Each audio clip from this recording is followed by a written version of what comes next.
Hey, what's up? I'm Guy. I'm John. This is our YouTube channel. Subscribe to it and give this video a like.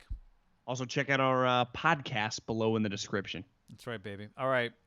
Nick Bosa, John, had a little bit of discomfort, sat out. Kyle Shanahan said on Tuesday they were about to have him go back onto the field for Tuesday's practice. He was going to practice through the pain. When they got the results of the MRI, which revealed a strain. Hashtag tough guy. Hashtag tough guy. A strain. And Kyle said, thank God we got that before he stepped on the field because he might have hurt his leg even further. So now we're going to chill out a little bit here. The season quickly approaching. This is not he said, hey, it was good news. It could have been worse, but I would not consider it good news on the whole. Well, I think there's a balance, right? Like you watch, remember ESPN probably a decade ago did the Junction Boys, and it was like a show based on Bear Bryant at Alabama. He like wouldn't let him drink, but they like produced a TV show, but it was like a documentary. It was weird, but it was cool. But it was crazy. Like the dudes were like dying of thirst, and Bear's like, give me another rep. In the days of Vince Lombardi, but I'd argue it wasn't even that long ago in our lifetime where it was like the Bill Romanowskis were just shake it off. And I think now there's still the element of being tough and playing through pain and being physical, especially at the line of scrimmage.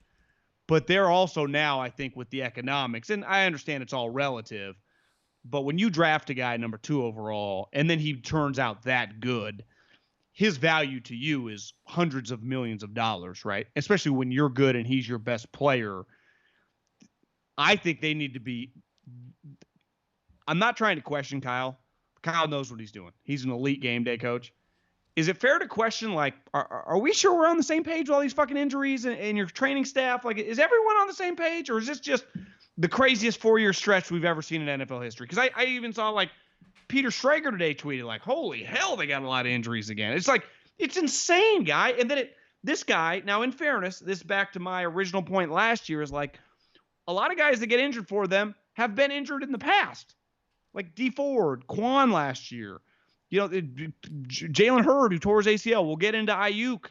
Like this guy, though, I'd say beside Jimmy Garoppolo, is their second most important player. I guess Kittle, too. Like there's a group of 3. There's your quarterback, who do you put number 1? And I'd put on the next tier Bosa and Kittle, right? Would you?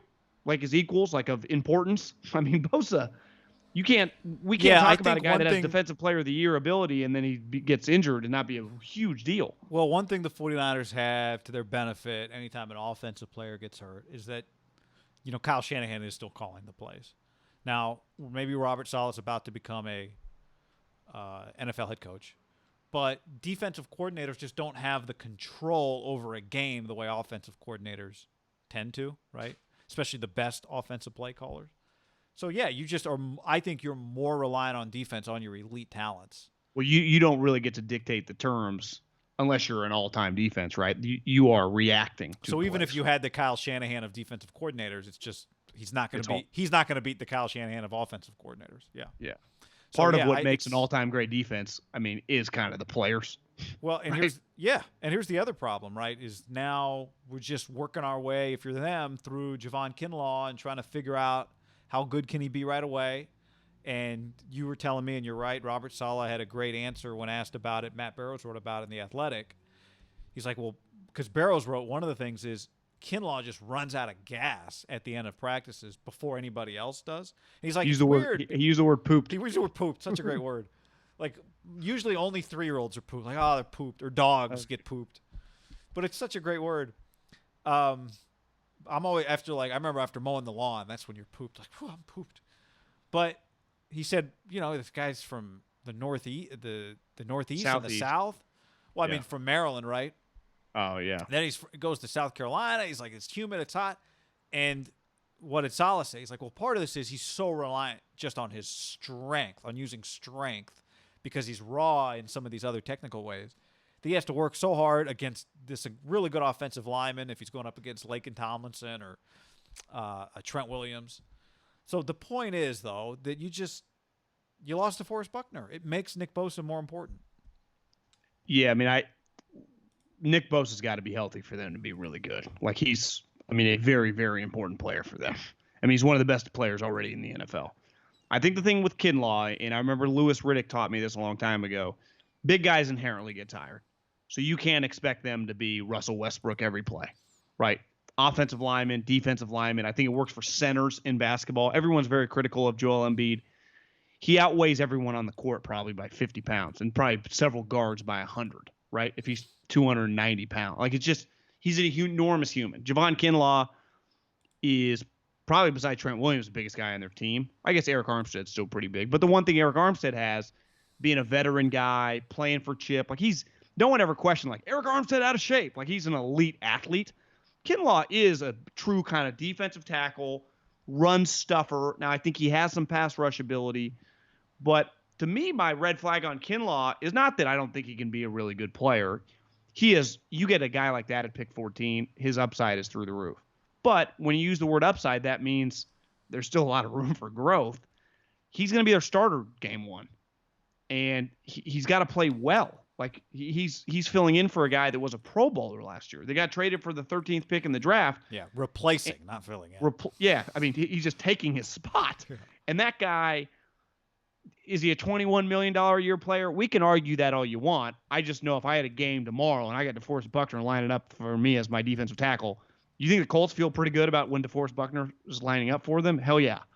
And right now, Kinlaw, they're like, well, we got to teach him some more moves. Yeah, it's an unknown.